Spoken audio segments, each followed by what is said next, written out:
ನಮಸ್ತೆ, ಸ್ವಾಗತ ಸುಸ್ವಾಗತ. ಇದು ವಿ ಪಿ ಕಿಚನ್ ಡೈರೀಸ್. ನಾನು ವಿಜಯಲಕ್ಷ್ಮಿ ಬೆಳಗೆರೆ. ಇವತ್ತು ನಾನು ಮನೆಯಲ್ಲಿ ಬೆಣ್ಣೆ ಮಾಡೋದು ಹೇಗೆ, ತುಪ್ಪ ಕಾಯಿಸೋದು ಹೇಗೆ ಅಂತ ತೋರಿಸ್ತಾ ಇದ್ದೀನಿ. ಎಲ್ರಿಗೂ ಇಂಪಾರ್ಟೆಂಟ್ ಇದು, ಎಲ್ರಿಗೂ ಮುಖ್ಯನೇ. ಹಾಗಾಗಿ ಇದನ್ನು ಈಸಿಯಾಗಿ ಮಾಡೋದು ಹೇಗೆ ಅಂತ ತೋರಿಸ್ತಾ ಇದ್ದೀನಿ. ಬನ್ನಿ ನೋಡೋಣ. ಒಂದು ಪಾತ್ರೆ ತೊಗೊಳ್ಳಿ ಅಥವಾ ಒಂದು ಡಬ್ಬ ತೊಗೊಳ್ಳಿ. ಸ್ವಲ್ಪ ಫಸ್ಟು ಮೊಸರು ಹಾಕ್ಕೊಳ್ಳಿ. ಮೊಸರು ಹಾಕ್ಕೊಂಡು ಅದಕ್ಕೇ ದಿನಾನು ಕೆನೆ ಹಾಕೋತಾ ಬನ್ನಿ. ಹೆಪ್ಪಾಕಿರೋದು ಮೊಸರು ಇರುತ್ತೆ, ಮನೇಲಿ ಮಾಡಿದ್ದಾದ್ರೂ ಪರವಾಗಿಲ್ಲ, ಅಂಗಡಿಯಿಂದ ತಂದಿದ್ದಾದ್ರೂ ಪರವಾಗಿಲ್ಲ. ಮೊಸರು ಹಾಕಿ ಮೊಸರಿಗೆ ನಾವು ದಿನಾನು ಕೆನೆ ತೆಗೆದು ಹಾಕ್ತಾ ಬರೋಣ. ಅದು ಒಂದು 8 ದಿನ ಆದಮೇಲೆ ಸ್ವಲ್ಪ ಜಾಸ್ತಿ ಆಗುತ್ತೆ ಅಲ್ವಾ ಕೆನೆ, ಆವಾಗ ನಾವು ಬೆಣ್ಣೆ ಮಾಡ್ಕೋಬೇಕಾಗುತ್ತೆ. ಬೆಣ್ಣೆ ಮಾಡೋದು ಮಿಕ್ಸಿ ಜಾರಲ್ಲಿ ಮಾಡ್ತಾರೆ ಕೆಲವರು. ಈ ಥರ ಹಾಕಿ ಇಟ್ಕೋಬೇಕು. ವಿಡಿಯೋದಲ್ಲಿ ತೋರಿಸ್ತಾ ಇದ್ದೀನಲ್ವ, ಆ ಥರ ಡಬ್ಬದಲ್ಲಾದರೂ ಹಾಕಿ ಕೆನೆ ಇಟ್ಕೋಬೇಕು. ಇವಾಗ ನೋಡಿ ನಾನು ತೋರಿಸ್ತಾ ಇದ್ದೀನಲ್ವ, ಇದು 10 ದಿನದ್ದು ಕೆನೆ. ಇದು 10 ದಿನದ ಕೆನೆ ಇಟ್ಕೊಂಡು ನಾನು ಇವಾಗ ಮಿಕ್ಸಿ ಜಾರ್ ಅಲ್ಲ, ಜ್ಯೂಸರ್ ಜಾರಲ್ಲಾದರೆ ತುಂಬ ಚೆನ್ನಾಗಿ ಬರುತ್ತೆ. ನಾವು ಫಸ್ಟು ಮಿಕ್ಸಿ ಜಾರಲ್ಲಿ ಮಾಡ್ತಾಯಿದ್ದೆ, ಆ ಕಡೆ ಈ ಕಡೆ ಚೆಲ್ಲೋದು, ಗಲೀಜಾಗೋದು, ಅಷ್ಟು ನೀಟಾಗಿ ಬರ್ತಾ ಇರಲಿಲ್ಲ. ಹಾಗಾಗಿ ನಾನು ಇವಾಗ ಒಂದು ಸತಿ ಇದರಲ್ಲಿ ಮಾಡೋಣ, ಜ್ಯೂಸ್ ಜಾರಲ್ಲಿ ಮಾಡೋಣ ಹೇಗೆ ಬರುತ್ತೆ ಅಂತ ಒಂದು ಸತಿ ಮಾಡಿದೆ. ಇದರಲ್ಲೇ ಚೆನ್ನಾಗಿ ಬರುತ್ತೆ, ಇದರಲ್ಲೇ ಚೆನ್ನಾಗಿ ಆಗುತ್ತೆ ಅನ್ನಿಸ್ತು. ಆವಾಗಿಂದ ನಾನು ಜ್ಯೂಸ್ ಜಾರಲ್ಲೇ ಮಾಡ್ತಾಯಿರೋದು. ಇದೆ ಜ್ಯೂಸ್ ಜಾರಲ್ಲಿ ನಮ್ಗೆ ಎಷ್ಟು ಬೇಕೋ ಅಷ್ಟು ಕೂಡಿಟ್ಟಿರೋ ಕೆನೆ ಇರುತ್ತಲ್ವ, ಅದನ್ನ ಹಾಕ್ಕೊಂಡು ಫಸ್ಟು ನೀರು ಹಾಕಬೇಡ್ದು, ಹಾಗೇ ಮಿಕ್ಸಿ ಮಾಡ್ಕೋಬೇಕು. ನಾವು ಫಸ್ಟೇ ನೀರು ಹಾಕ್ಬಿಟ್ರೆ ಅಷ್ಟು ಚೆನ್ನಾಗಾಗಲ್ಲ.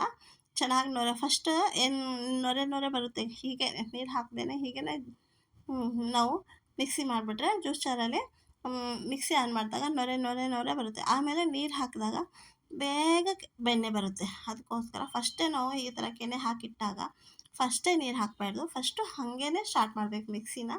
ಒಂದು 8-10 ರೌಂಡ್ ತಿರುಗಾದ್ಮೇಲೆ ಆಮೇಲೆ ನಾವು ಸ್ವಲ್ಪ ನೀರು ಹಾಕ್ಕೊತಾ ಬರಬೇಕು. ಆವಾಗ ಬೆಣ್ಣೆ ಬೇಗ ಬರುತ್ತೆ, ಚೆನ್ನಾಗಾಗುತ್ತೆ ಅಷ್ಟೇ. ಮತ್ತು ವಿ ಪಿ ಕಿಚನ್ ಡೈರೀಸ್ ಯಾರೆಲ್ಲ ನೋಡ್ತಾ ಇದ್ದೀರೋ ಮರೀದೇನೆ ಸಬ್ಸ್ಕ್ರೈಬ್ ಮಾಡ್ಕೊಳ್ಳಿ, ಶೇರ್ ಮಾಡಿ, ಕಮೆಂಟ್ ಮಾಡಿ. ಇದು ಎಷ್ಟು ಈಸಿ ಮೆಥಡ್ ಅಲ್ವಾ. ನಿಮ್ಮ ಫ್ರೆಂಡ್ಸ್ ಅವ್ರಿಗೆಲ್ಲ ಹೇಳಿ, ಈ ಜ್ಯೂಸ್ ಜಾರಲ್ಲಿ ಮಾಡಿರಿ, ತುಂಬ ಚೆನ್ನಾಗಿ ನಮಗಷ್ಟೇ ಯೂಸ್ ಆಗೋದಕ್ಕಿಂತ ಎಲ್ರಿಗೂ ಯೂಸ್ ಆಗಬೇಕು, ಎಲ್ರಿಗೂ ಟೈಮ್ ಸೇವ್ ಆಗಬೇಕು, ಎಲ್ಲರೂ ಬೇಗ ಮಾಡಬೇಕು. ಅದಕ್ಕೋಸ್ಕರ ಜ್ಯೂಸ್ ಜಾರಲ್ಲಿ ಬೇಗ ಆಗುತ್ತೆ ಮತ್ತು ಚೆನ್ನಾಗಾಗುತ್ತೆ. ಎಲ್ಲೂ ಒಂಚೂರು ಚೆಲ್ಲಿ ಆ ಕಡೆ ಈ ಕಡೆ ಗಲೀಜಾಗಲ್ಲ, ನೀಟಾಗಿ ಬೆಣ್ಣೆ ಬರುತ್ತೆ. ದೊಡ್ಡದಿರುತ್ತೆ ಅಲ್ವಾ, ಹೈಟ್ ಇರುತ್ತೆ ಅಲ್ವಾ, ಅದಕ್ಕೋಸ್ಕರ ನೋಡಿ ಇವಾಗ ಬೆಣ್ಣೆ ಬಂತು. ಒಂದು 8-10 ರೌಂಡ್ ಹಾಗೇ ನೀರು ಹಾಕ್ದೇ ಹಾಕಬೇಕು. ಆಮೇಲೆ ಒಂದು 8-10 ರೌಂಡು ನೀರು ಹಾಕೋಬೇಕು. ಆಯಿತು, ಬೆಣ್ಣೆ ಬಂತು. ಅದಕ್ಕೋಸ್ಕರ ಎಲ್ರಿಗೂ ಯೂಸ್ ಆಗಲಿ ಅನ್ನೋದಕ್ಕೋಸ್ಕರ ಯಾರಿಗಾದರೂ ಗೊತ್ತಿಲ್ಲ ಅಂದರೆ ಅವರು ನೋಡಲಿ, ಎಲ್ಲರೂ ಕಲೀಲಿ. ಅದಕ್ಕೋಸ್ಕರ ಇದೇನು ದೊಡ್ಡ ಮಹಾ ಅಲ್ಲ, ಆದ್ರೂ ಟೈಮ್ ಸೇವ್ ಆಗುತ್ತೆ ಅಲ್ವಾ. ಹಾಗೆ ಯಾರಿಗಾದರೂ ಗೊತ್ತಿಲ್ಲ ಅಂದರೆ ಅವ್ರು ಸ್ವಲ್ಪ ಈಸಿ ಆಗುತ್ತೆ ಅನ್ನೋದಕ್ಕೋಸ್ಕರ ಅಷ್ಟೇ ಇದು ಬೆಣ್ಣೆ ಮಾಡಿರೋದು, ವಿಡಿಯೋ ಮಾಡಿರೋದು. ಅದಕ್ಕೋಸ್ಕರ ಎಲ್ಲರೂ ನಿಮ್ಮ ಫ್ರೆಂಡ್ಗೋ ಯಾರಿಗೆ ಗೊತ್ತಿರಲ್ಲ ಅವ್ರಿಗೂ ಹೇಳಿ, ಈ ಥರ ಮಾಡಿ ಚೆನ್ನಾಗಿ ಬರುತ್ತೆ ಅಂತ. ನೀವು ಮಾಡಿ ಬೇರೆಯವ್ರಿಗೂ ಹೇಳಿ. ಮತ್ತು ಇಷ್ಟ ಇದು. ಮತ್ತು ಮತ್ತೆ ಇನ್ನು ಒಂದೇ ಸತಿ ಹಾಕೋದು ಬೇಡ ಅಂತ ನಾನು 2 ಸತಿ ಹಾಕಿದ್ದೀನಿ. ನೀವು ಅಷ್ಟೇ, ನಿಮ್ಗೆ ಜಾಸ್ತಿ ಇದೆ 2 ಸತಿ ಹಾಕಿರಿ, 3 ಸತಿ ಹಾಕಿರಿ.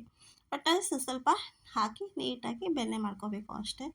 ಬೆಣ್ಣೆ ನಾವೇ ಮನೇಲಿ ಮಾಡಿಕೊಂಡು ತುಪ್ಪ ನಾವೇ ಬೆಣ್ಣೆ ಮಾಡಿ ತುಪ್ಪ ಕಾಯಿಸ್ಕೊಂಡ್ರೆ ಒಂದು 8-10 ದಿನಕ್ಕೆ ಒಂದು ಸತಿ ಸ್ವಲ್ಪ ಬೆಣ್ಣೆ ತುಪ್ಪ ಮಾಡ್ಕೊಳ್ಳೋದ್ರಿಂದ ಅಂಗಡಿಯಿಂದ ತುಪ್ಪ ತರೋದು ಉಳಿಯುತ್ತೆ.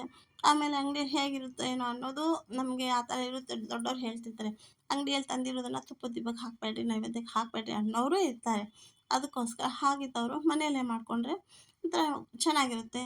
ಆ ಕಡೆ ಈ ಕಡೆ ಅಲ್ಲಿ ಇಲ್ಲಿ ಎಲ್ಲೆಲ್ಲೋ ಬರುತ್ತೋ ಯಾವುದೇದೋ ಮಾಡಿರ್ತಾರೆ ಅನ್ನೋರು ಮನೆಯಲ್ಲಿ ದೊಡ್ಡವ್ರು ಇರ್ತಾರೋ ಆ ಥರ ಎಲ್ಲ ಹೇಳ್ತಿರ್ತಾರೆ. ಅದಕ್ಕೋಸ್ಕರ ಈ ಥರ ಮಾಡಿ ತುಪ್ಪ ಕಾಯಿಸಿ ಫಸ್ಟು ಒಂದು ಡಬ್ಬದಲ್ಲಿ ದೇವರಿಗೆ ತುಪ್ಪದ ದೀಪಕ್ಕೆ ಅಥವಾ ದೇವ್ರ ನೈವೇದ್ಯಕ್ಕೆ ಅಂತ ಎತ್ತಿಟ್ಬಿಟ್ರೂ ಪರವಾಗಿಲ್ಲ. ನಮಗೂ ಒಂಥರ ತೃಪ್ತಿ ಇರುತ್ತೆ. ನಾವು ಅಂಗಡಿಯಿಂದ ತರಲ್ಲ, ನಾವೇ ನಮ್ಮ ಕೈಯಾರೆ ಮಾಡಿರೋದು ಅನ್ನೋ ತೃಪ್ತಿನೂ ಇರುತ್ತೆ. ನೋಡಿ ಇವಾಗ ಇಷ್ಟು ಬೆಣ್ಣೆ ಬಂತು. 2 ಸತಿ ಮಿಕ್ಸಿ ಮಾಡಿದೆ ನಾನು, ಇಷ್ಟು ಬೆಣ್ಣೆ ಬಂತು.